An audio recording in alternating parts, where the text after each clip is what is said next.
Good morning guys and welcome back to my channel. আজকে ছিল 11th October, Ashtami. অষ্টমীর দিনটা তো প্রত্যেকটা বাঙালির জন্য ভীষণ ফেভারিট দিন হয়, কারণ অফিসিয়ালি আজকের থেকেই কিন্তু দুর্গাপুজোর শুরু। আর অষ্টমীর দিনটা মেয়েদের জন্য আরো বেশি স্পেশাল হয়, কারণ সুন্দর করে শাড়ি পরে গুছিয়ে সাজগোজ করা যায়। তো আমি এবছর অষ্টমীর জন্য এই ইন্ডো ওয়েস্টার্ন শাড়িটা নিয়েছিলাম, কারণ অষ্টমীর দিন বেরোনোর আগে শাড়ি পরতে আমি পারি না ভালোভাবে।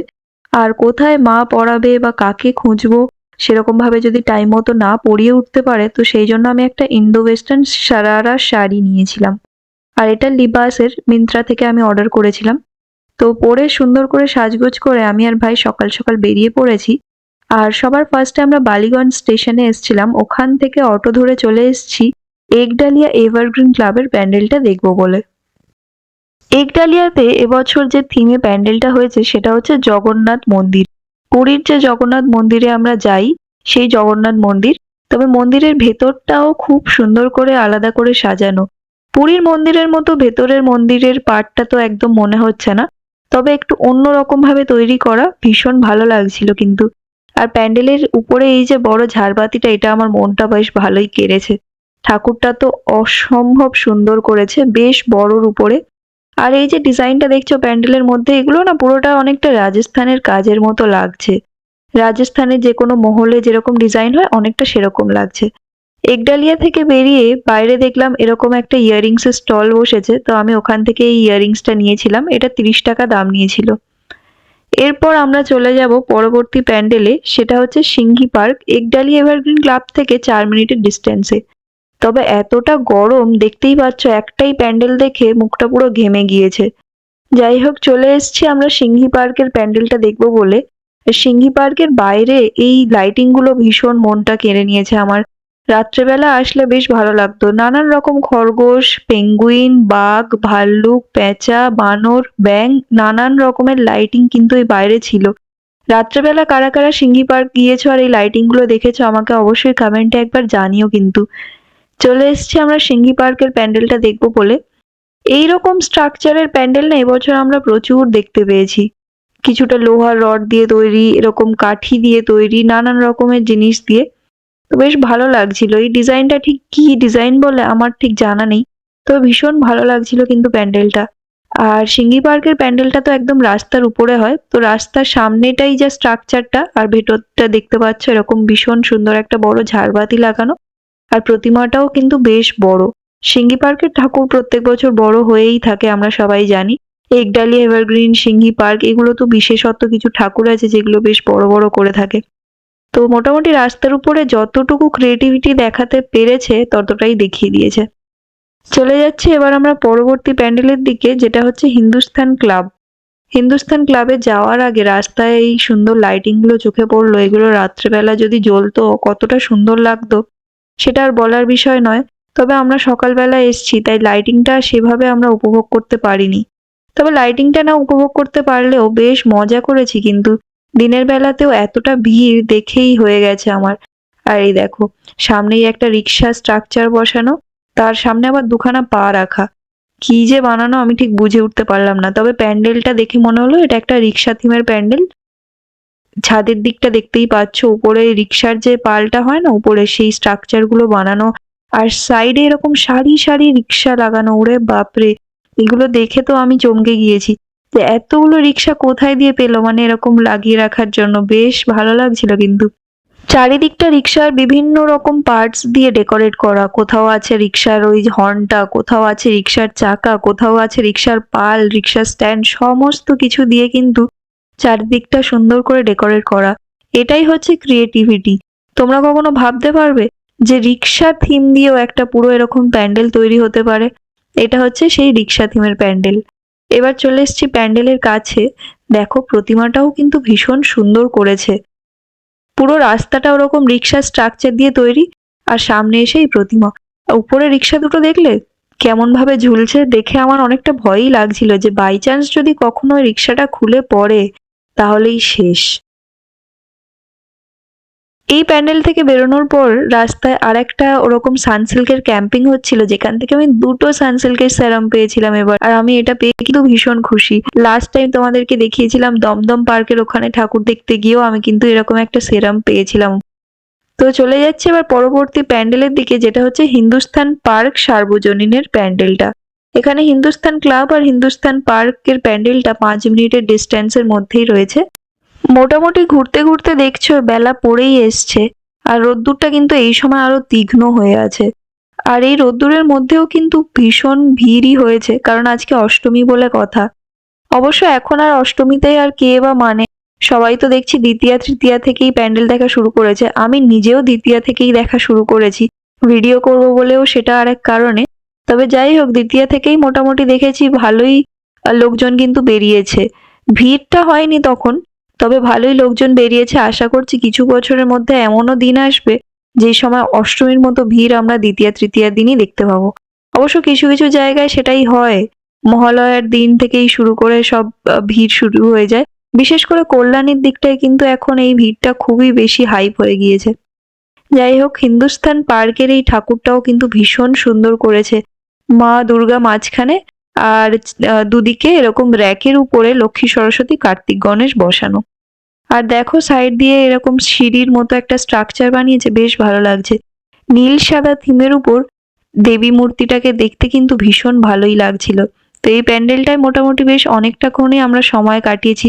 আর একটা ভালো জিনিস হচ্ছে, এই প্যান্ডেলের সামনে দিয়ে একটা সিঁড়ি আছে, ওই সিঁড়ি দিয়ে বেরিয়েই কিন্তু এক্সিট। তোমরা যেই রাস্তা দিয়ে ঢুকেছো সেই রাস্তা দিয়ে কিন্তু বেরোতে পারবে না। এই প্যান্ডেল থেকে বেরিয়ে আমরা এখানে একটা গ্যালাক্সির চকলেট দিচ্ছিল একজন সবাইকে, তো ওখান থেকে আমরা এই চকলেট পেয়েছি। আজকে কিন্তু আমি খুব খুশি হয়েছি, মানে 2খানা সানসিল্কের সেরাম তার সাথে সাথে এই চকলেট ভীষণ টেস্টিও ছিল কিন্তু। এগুলো বাড়তি প্রাপ্তি। আর একটা ঠাকুরও তোমাকে দেখিয়ে দিলাম সামনে, ওই প্যান্ডেল থেকে ফেরার পথে রাস্তায় পড়েছিল। এই হচ্ছে আর একটা প্যান্ডেল যেটা ওরকম রাস্তায় পড়েছে, দেখো ভীষণ সুন্দর করে কিন্তু রাস্তায় যতটুকু জায়গা ওনারা পেয়েছে না, ততটুকু জায়গার মধ্যে কিন্তু প্যান্ডেলটা বানিয়েছে, মানে জায়গাটা ভালোভাবে ইউটিলাইজ করেছে। সাদা মাটার উপর কিন্তু প্যান্ডেলটা ভীষণ সুন্দর লাগছে, আর ওয়ার্ম লাইট দিয়ে ডেকোরেট করাতে একটা রিচ ভাব চলে এসছে। আর দেবী মূর্তিটা অসাধারণ দিক। আমার কিন্তু পার্সোনালি এরকম চোখ টানা টানা যে দুর্গা ঠাকুরগুলো হয় না, এগুলোই মানে ভীষণ ভালো লাগে। আর এগুলোই অ্যাকচুয়ালি দুর্গা মূর্তি, যেটা আর কি আমরা প্রথম ছোটবেলা থেকেই দেখে আসছি। এখন তো নানান রকমের মুখ বানায়, সেগুলোও খুবই সুন্দর লাগে নো ডাউট, তবে এটাই হচ্ছে অ্যাকচুয়াল ট্রেডিশনাল দুর্গা। আচ্ছা, এরপরে আমরা চলে যাচ্ছি পরবর্তী প্যান্ডেলের দিকে। তবে ওখানে যাওয়ার সময় রাস্তায় দেখলাম এই যে ক্যান রিসাইকেল করার এরকম একটা স্ট্যান্ড, ভীষণ সুন্দর ক্রিয়েটিভ ভাবে কিন্তু বসিয়েছে, বেশ ভালো লাগছিল।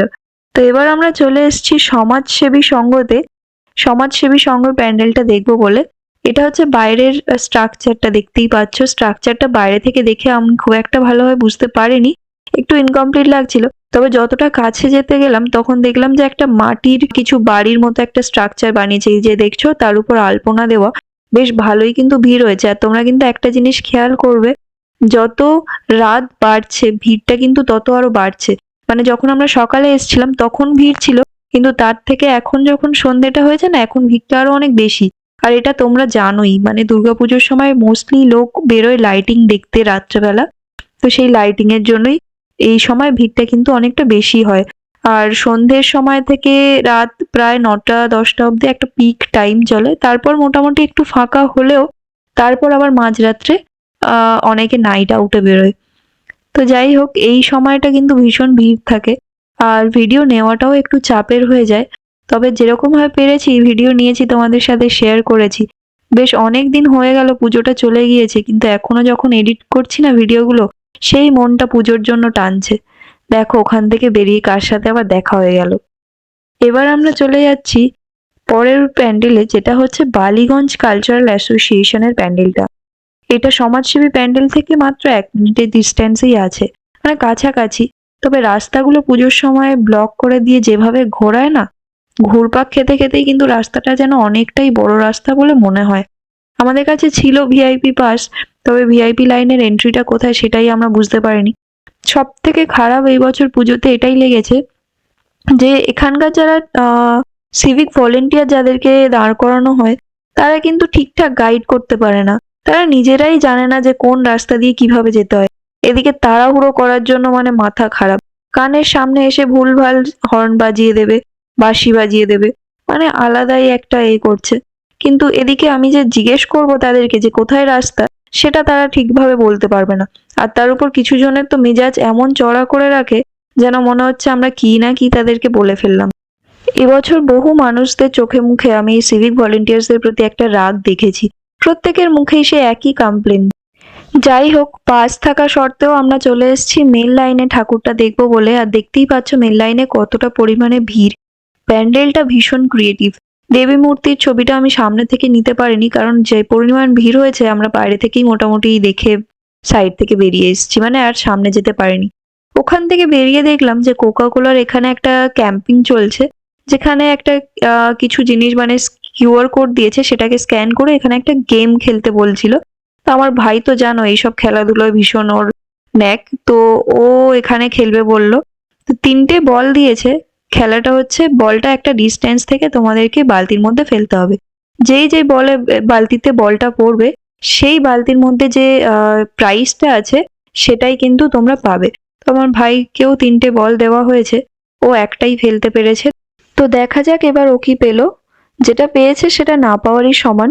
500 ml এর 2টো কোকা কোলার বটল কিনলে 5 টাকা ছাড় পাওয়া যাবে। চিয়ার্স।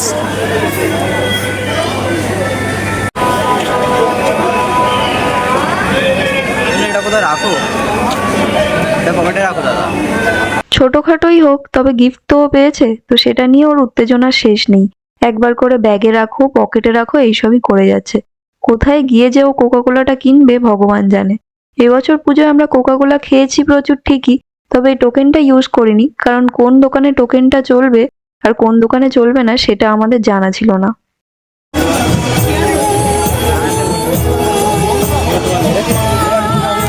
এবার আমরা চলে যাচ্ছি আমাদের পরবর্তী প্যান্ডেল ত্রিধারায়। ত্রিধারার প্যান্ডেলটা এত সুন্দর একটা কালার কম্বিনেশনে বানিয়েছে যে আমার দেখেই হয়ে গেছে। ভাগ্যিস এই প্যান্ডেলটা আমরা রাত্রে এসেছিলাম। এই প্যান্ডেলটা যদি আমরা দিনে আসতাম এটা একদমই মিস হয়ে যেত। তবে কারা কারা দিনে ত্রিধারায় গেছো আমাকে একবার কমেন্টে জানিও তো, আর তোমাদের কেমন লেগেছে সেটাও কিন্তু জানিও। ত্রিধারার সব থেকে ইন্টারেস্টিং জিনিস আমার এই কালার কম্বিনেশনটা লেগেছে, এত সুন্দরভাবে করেছে কি বলবো। গাছপালা বানিয়েছে, এখানে দেখতে পাচ্ছ মাটির উটও রাখা আছে। উট না ঘোড়া কিছু একটা হবে। এই স্ট্রাকচার গুলো আমরা অনেক দেখেছি, রাজস্থানী একটা কোনো আর্টের স্ট্রাকচার হবে এগুলো। তো ভীষণ ভালো লাগছিল কিন্তু পুরো প্যান্ডেলটা। আর এখানেও ভিআইপি লাইন যে কোনটা সেটা আমরা আর বুঝতে পারিনি। সিভিক ভলেন্টিয়ারদের জিজ্ঞেস করতে একটা রাস্তা দিয়ে আমাদেরকে ঢোকাচ্ছিল, তবে আরেকজন এসে বললো যে না এই রাস্তাটা নয়, আপনারা অন্য রাস্তা দিয়ে যান, এই রাস্তায় যান, ওই রাস্তায় যান। এইসব কনফিউশনে এদিক ওদিক ঘোরাঘুরি করতে করতে আমরা দেখলাম যে বাকি লোকেদের সাথে আমরা এমনি যে নর্মাল মেন লাইনটা হয় সেটা দিয়েই ঢুকে পড়েছি। তবে যাই হোক, খুব বেশি অসুবিধা হয়নি। মেন লাইনে ঢুকেও ঠাকুরটা ভালোভাবেই দেখতে পেয়েছি এবং বেশ ভালোই করেছে প্যান্ডেলটা। ঠাকুরটাও ভীষণ সুন্দর ছিল।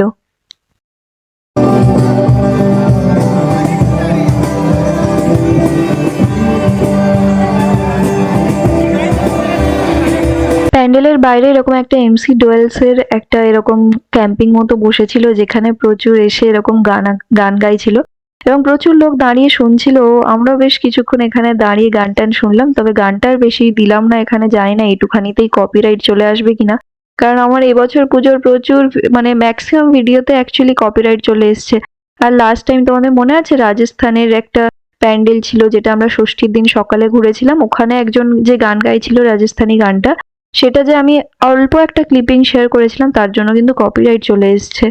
তো যাই হোক, ভিডিওটা আমি রিমুভ করিনি, ওটাও আছে গানটা সমেত, যাতে তোমরা এনজয় করো। বাকি জানি না এটুখানিতেও কি আসবে না আসবে। চ্যানেলটা যেহেতু মনিটাইজড নয়, তো সেই কারণে আমি এখন আপাতত গানগুলো রাখছি। এটা একটা ছোট্টর উপর প্যান্ডেল ছিল, রাস্তায় আসার সময় চোখে পড়ে গেল তাই শেয়ার করে দিলাম।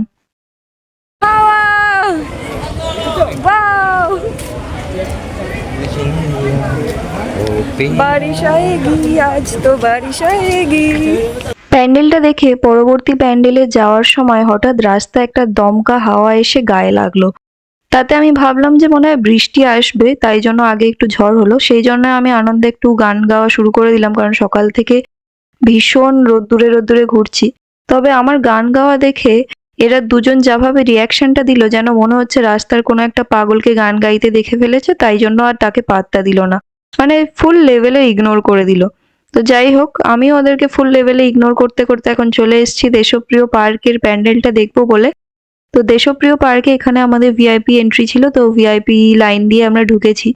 তোমাদের মনে আছে দেশপ্রিয় পার্কে এক বছর ভীষণ বড় একটা ঠাকুর বানিয়েছিল, তো সেই ঠাকুরটা দেখার জন্য প্রচুর লোক এখানে এসেছিল, যার জন্য অনেক বড় দুর্ঘটনাও ঘটে গিয়েছিল, প্রচুর লোক পদপিষ্ট হয়ে মারা গিয়েছিল, যার কারণে মোটামুটি চতুর্থী পঞ্চমীর পর থেকে প্যান্ডেলটা কিন্তু পুরো শাটডাউন করে দেওয়া হয়েছিল।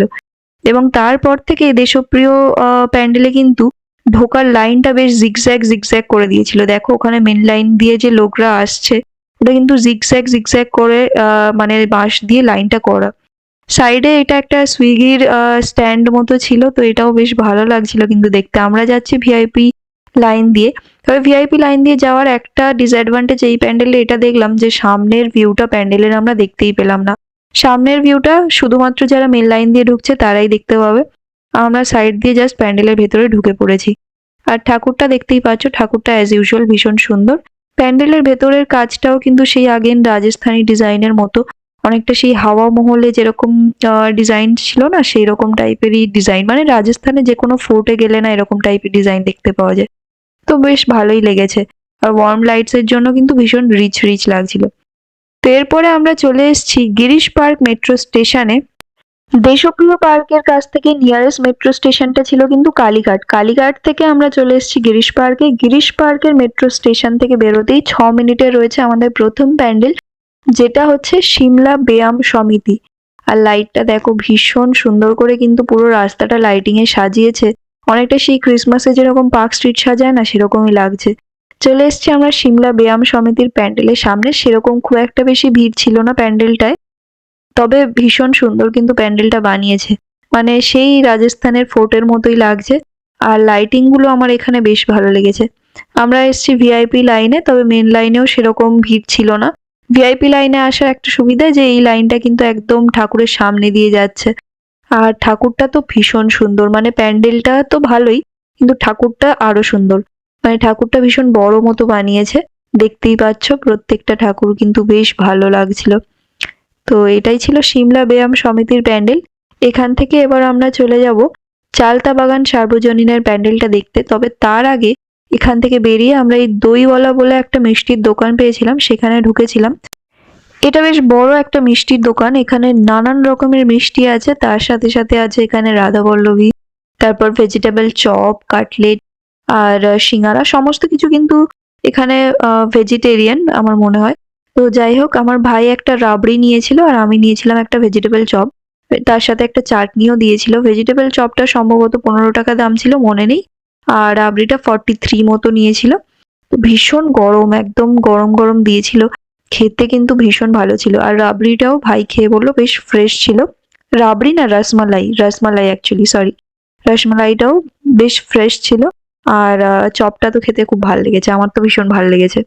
এবার আমরা চলে যাচ্ছি পরবর্তী প্যান্ডেলটা দেখবো বলে, সেটা হচ্ছে সিমলা স্পোর্টিং ক্লাবের প্যান্ডেলটা। এই প্যান্ডেলটা কিন্তু আমার লিস্টে ছিল না, তবে এই প্যান্ডেলটা দেখলাম প্রচুর লোক ঢুকছে এবং রাস্তায় পড়ে গিয়েছিল, তো সেই জন্য আমরাও এখানে চলে এসেছি সিমলা স্পোর্টিং ক্লাবের প্যান্ডেলটা দেখতে।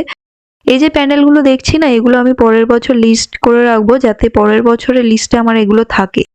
আর তোমরাও যারা পরের বছর ঘুরতে আসবে তারা কিন্তু এরকম পরপর পরপর ঠাকুরগুলো দেখতে পারো, যেরকম ভাবে আমরা দেখেছি। আর সেই কারণেই আমার এই ভিডিওটা বানানো অ্যাকচুয়ালি, যাতে তোমরা পরপর প্যান্ডেলগুলো দেখে বুঝতে পারো যে কোনটার পরে কোনটায় যাবে, কিরকম ডিস্টেন্স পড়বে, সমস্ত কিছু ডিটেলস আমি কিন্তু এই ভিডিওতে শেয়ার করার চেষ্টা করছি। আর দেখতেই পাচ্ছ এটা একটা কাঠের পুতুল টুতুল দিয়ে প্যান্ডেলটা তৈরি করা, যে অনেকটা যে রাজস্থানী টাইপের পুতুলগুলো হয় না, সেরকম টাইপের পুতুল দিয়ে প্যান্ডেলটা তৈরি করা। ভীষণ আর্ট ওয়ার্ক করা আছে পুরো প্যান্ডেলটায়। আর আর্ট ওয়ার্ক গুলো কিন্তু বেশ ভালোই লাগছে, মানে একদম যে ট্রেডিশনাল আর্ট ওয়ার্ক যেগুলো হয়ে থাকে সেই রকম। আর দেবী মূর্তিটাও বেশ ইউনিক, একটা সুন্দর অন্যরকম মূর্তি বানিয়েছে, তো বেশ ভালোই লাগছিল। মিডিয়াম সাইজের প্রতিমা ছিল, খুব বেশি বড় নয় আর ছোটও নয়। আর এখানে দেখছো নবমীর পুজো অলরেডি স্টার্ট হয়ে গেছে, যেহেতু নবমীর তিথি পড়ে গেছে। এই বছর অষ্টমী নবমী একই দিনেই যেহেতু ছিল। নেক্সট আমরা তারপরে আরেকটা প্যান্ডেলে এসেছিলাম, এটাও আমার লিস্টে ছিল না, এটা হচ্ছে বিবেকানন্দা স্পোর্টিং ক্লাবের প্যান্ডেল, রাস্তায় পড়ে গিয়েছে। ভীষণ সুন্দর, মানে এইটুখানি জায়গার মধ্যে, এটা রাস্তার উপরে প্যান্ডেল, এইটুখানি জায়গার মধ্যে যা সুন্দর করে ইন্ট্রিকেট ডিজাইনস বানিয়েছে পুরো প্যান্ডেলটায়, মানে আমি তো দেখে হাঁ। আমি সমানে আমার ভাইকে ওটাই বলছিলাম যে এইটুখানি রাস্তার মধ্যে মানে এত সুন্দর ডিজাইন করেছে, এটা মানে ভাবাই যায় না। এই প্যান্ডেলটা কেন ছিল না আমার লিস্টে? তবে সামনের বছর অবশ্যই লিস্টে থাকবে। আর তোমরা যদি এই এরিয়াতে ঘুরতে আসো, অবশ্যই করে এই প্যান্ডেলটা কিন্তু মিস করো না। আর কারা কারা এই বছর এই প্যান্ডেলটা দেখেছো তারা কিন্তু অবশ্যই আমাকে কমেন্ট করে জানিও একবার। তো এরপরে আমরা চলে এসেছি পরবর্তী প্যান্ডেল দেখবো বলে। এটাও একটা আনলিস্টেড প্যান্ডেল ছিল আমার কাছে। এই প্যান্ডেলটাও কিন্তু আমার কাছে লিস্ট করা ছিল না। এখানে এসে পরপর তিনটে এত ভালো ভালো আনলিস্টেড প্যান্ডেল দেখে নিলাম যে দেখে একদম মনটা ভরে গেল। এটাও রাস্তার উপরেই একটা প্যান্ডেল, যতটুকু জায়গা পেয়েছে তার মধ্যেই সুন্দর করে গুছিয়ে সাজিয়েছে। লাইটিং এর খেল প্রচুর দিয়েছে এখানে, মানে এত সুন্দর করে লাইটিং বসানো, বেশ ভালো লাগছে। এই প্যান্ডেলটা হয়ে কিন্তু চালতা বাগান সার্বজনীনের প্যান্ডেলের দিকে যাওয়া যাবে। তো এই প্যান্ডেলটা আগে রাস্তায় পড়বে, এটা দেখার পর চালতা বাগান। আর এবার চলে এসেছি চালতা বাগানের লাইনে, দেখতে পাচ্ছ প্রচন্ড ভিড়। আমাদের কাছে ছিল ভিআইপি পাস, কিন্তু আবার সেই ভিআইপি লাইনটা সেরকম ভাবে আমরা খুঁজে পাইনি। এই প্যান্ডেলটা পার্টিকুলারলি দেখবো বলেই গিরিশ পার্কে কিন্তু মেনলি আসা। বাকি প্যান্ডেলগুলো তো মোটামুটি ঠিকই আছে, তবে মেইনলি আমাদের গিরিশ পার্কে আসার আজকে উদ্দেশ্য ছিল এই প্যান্ডেলটা দেখবো বলে। ভীষণ সুন্দর গ্যালাক্সি থিমের প্যান্ডেলটা বানিয়েছে। চারিদিকে চাঁদ, বিভিন্ন রকমের মেঘ, তারপর অ্যাস্টেরয়েড, মিটিওরয়েড, প্রচুর জিনিসপত্র এখানে আছে। আর বেশ ক্রিয়েটিভ লাগছিল, মানে আমার তো এরকম টাইপের প্যান্ডেল দেখতে ভীষণ ভালো লাগে। এক হচ্ছে হরর থিম, সেকেন্ড এইরকম মানে যে অ্যাস্ট্রোনমিক্যাল জিনিসপত্র, এইসব জিনিসে না আমার ভীষণ ইন্টারেস্ট আছে, ঠিক আছে। তো এই যে চাঁদ, তারা, স্পেস, এই জিনিসগুলো দেখতে আমার বেশ ভালো লাগে এবং ভীষণ ক্রিয়েটিভও লাগে। তো মোটামুটি চালতা বাগানের প্যান্ডেলটাও কিন্তু আমাদের বেশ ভালোই লেগেছে। তো এরপর আমরা ফেরার সময় আবারও রাস্তায় একটা অন্য প্যান্ডেল এরকম দেখতে পেলাম, রাস্তার মাঝে বেশ সুন্দর করে প্রতিমাটাকে সাজানো। তবে আমার ক্যামেরাটা কেন এরকম হয় কিছু কিছু জায়গায় আমি বুঝতে পারি না। লাইটিং তো ঠিকঠাকই আছে।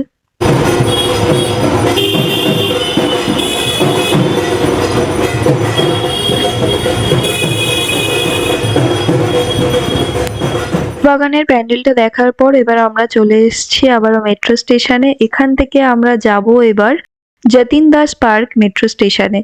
তো যতীন দাস পার্কে চলে এসেছি। গিরিশ পার্ক মেট্রো স্টেশন থেকে মেট্রো ধরে যতীন দাস পার্কে এসেছিলাম। এখানে এসে দেখলাম যে পায়ের অবস্থা আমার আর ভাইয়ের দুজনেরই খুবই খারাপ। আমি জুতো চেঞ্জ করলাম, ও জুতোটা ঠিক করলো, ব্যান্ডেজ লাগালো, আর ও আর হাঁটতে পারছে না। তাও আমি বলছি যে না, দেখা হোক এখনো। তো যতীন দাস পার্ক থেকে নেমেই দেখতেই পাচ্ছ এই গেটের সামনেই রয়েছে হাজরা পার্কের প্যান্ডেলটা। এটা কত নাম্বার গেট ছিল আমার ঠিক মনে নেই, তবে ওখানে মেট্রো স্টেশনে কিন্তু তোমাদের অ্যারো দিয়ে দেবে হাজরা পার্কের ঠাকুরটা। তো এখানে প্যান্ডেলটা দেখছো ভীষণ সুন্দর করে সাজানো, লাইটিং দেওয়া, ওয়ার্ম লাইট আর রেড লাইট দিয়ে কিন্তু পুরো প্যান্ডেলটাকে ডেকোরেট করা, বেশ ভালোই লাগছিল। বাইরেই একটা দুর্গা প্রতিমার মুখ দিয়ে মানে প্যান্ডেলটা তৈরি।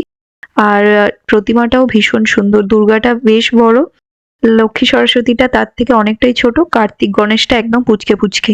তো ভীষণ কিউট লাগছিল। আর এইখান থেকে বেরিয়ে আমরা ভীষণ টায়ার্ড হয়ে গেছিলাম। সারা দিন এই যে কানে বড় দুলগুলো পড়েছি, কানটা পুরো ঝুলে গিয়েছে এবং প্রচন্ড ব্যথা করছিল। তো ভাবলাম যে না, আর রেখে লাভ নেই, অনেক দেখে নিয়েছে লোক, অনেক ভালো ছবিও তোলা হয়ে গিয়েছে। তো এবার আমি চেঞ্জ করি। আর আমি ব্যাগে হুপস রেখেছিলাম এরকম, দেখতেই পাচ্ছ, চুলটাও বেঁধে নিয়েছি। সারাদিন অনেক সেজেছি, এবার পুরো মানে মুখের মেকআপও মেল্টডাউন হচ্ছিল। মেকআপ তো আর মেল্টডাউন হবে না, ভালোভাবে মানে সেট করা। আর প্রচন্ড ঘাম হচ্ছিল। আর তো জুতো চেঞ্জ করে নিয়েছি, ইয়াররিংস চেঞ্জ করে নিয়েছি, চুলটাও বেঁধে নিয়েছি। এবার জাস্ট আমরা এখানে কয়েকটা ঠাকুর দেখবো, বাড়ি যাব। ভাইটাও আমার ঘ্যান ঘ্যান করছে সমানে, বাড়ি যাব করে। সারাদিন ঘুরছে তো ভীষণ টায়ার্ড। হাজরা পার্ক দেখার পর আমরা 23 পল্লী দুর্গা টেম্পেলে এসেছিলাম এখানে ঠাকুরটা দেখবো বলে। তবে এখানে জুতো খুলে ঢুকতে হয়। তো ভাই আর নীলাদ্রি যেহেতু শু পরে আছে, ওরা আর ঢোকেনি। আর আমারও বেল্ট দেওয়া জুতো বলে আমিও আর ঢুকিনি, বাইরে থেকেই দেখে নিয়েছি। তো এরপর আমরা চলে এসেছি ফরওয়ার্ড ক্লাবের প্যান্ডেলটা দেখবো বলে। ফরওয়ার্ড ক্লাবের প্যান্ডেলটা তোমরা চাইলে তেইশপল্লী দুর্গা টেম্পলটা স্কিপ করতেই পারো, হাজরা পার্কের পরে ফরওয়ার্ড ক্লাবে চলে আসতে পারো, কারণ এটা তেইশপল্লীটা যেতে গেলে না তোমাদের কিছুটা এগিয়ে যেতে হবে, তার থেকে আবার পিছিয়ে এসে ফরওয়ার্ড ক্লাবটা পড়ছে। তো এই যে ফরওয়ার্ড ক্লাবের প্যান্ডেলটা দেখতেই পাচ্ছ। আগামীকাল আমি এর পর থেকে প্যান্ডেলগুলো দেখা শুরু করব, কারণ আজকের আর শরীর দিচ্ছে না, সকাল থেকে অনেক ঘুরেছি, তোমাদের সাথে শেয়ারও করলাম। তো ব্লগটা আজকে এই অবধিই থাক, অনেকটা রাত হয়ে গেছে, বাড়িও ফিরতে হবে। ভিডিওটা ভালো লাগলে লাইক শেয়ার সাবস্ক্রাইব করে দিও। দেখা হচ্ছে তোমাদের সাথে পরবর্তী কোনো ভিডিওতে, ততক্ষণের জন্য টেক কেয়ার, টাটা।